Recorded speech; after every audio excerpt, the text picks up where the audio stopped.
What is a resume? It's an introduction to who you are.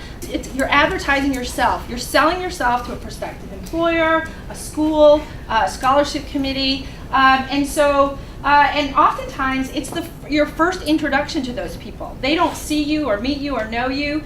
All they see is that piece of paper that tells them about who you are. It is a summary of your skills, education, and experience, a single page. Unless you have a long, specific career with very specific projects and things that you've worked on, your resume should not exceed 1 page. So it's really important that your resume is solid, okay, and that it is meets a certain set of standards, and you want to make sure that it's free of errors, that it's neat, and that it really is reflective of you and puts your best foot forward. So you want to make sure that you really spend some time on it. You really want to work on it and make sure that this advertisement is going to really work to sell you. 30 seconds, that's it. If your resume is neat and organized, you're neat and organized. What should be on your resume? Your name and contact information. So your heading has to include your essential personal information.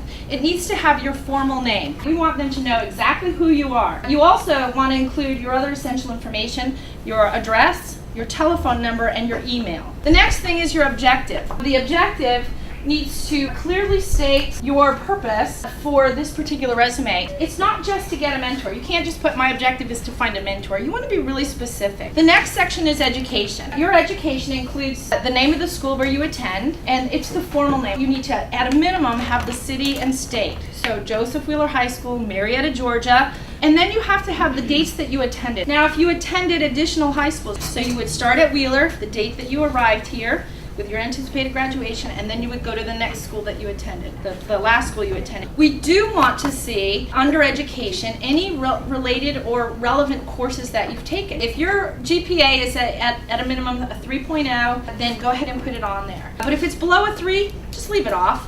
Experience. Under each job, there's certain things that you need to include.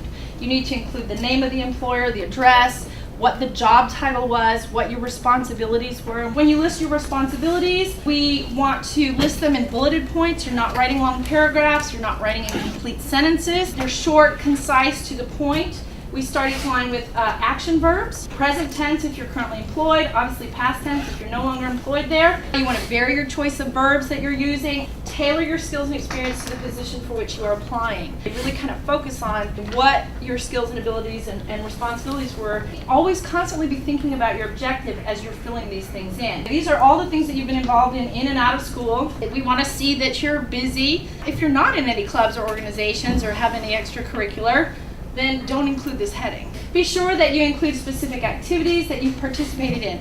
Don't just say you're a member of HOSA or robotics club.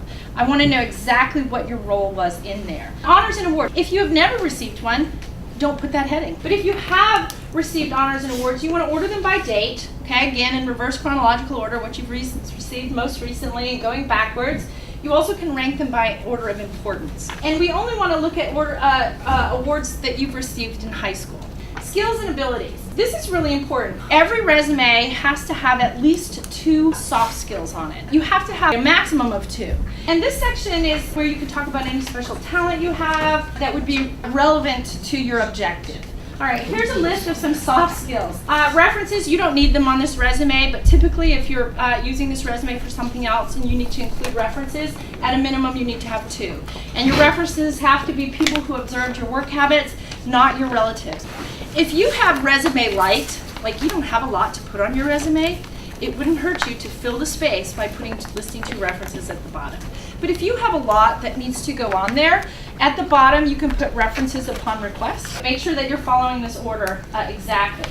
You're going to begin with your heading. The next section is your objective, then education, experience, extracurricular activities, volunteer or community service, your honors and awards, and finally your skills and abilities. Do's and don'ts. Okay, do use action verbs, use short, concise sentences, keep your resume easy to read, keep it to 1 page. Don't use pronouns. Okay, no personal pronouns. No I, me, my. We're not writing a story. Don't clutter your resume with non-essential information. Don't make any misrepresentations. If it hasn't happened, you haven't done it, don't put it on there. Okay, that's a falsehood. don't include personal information.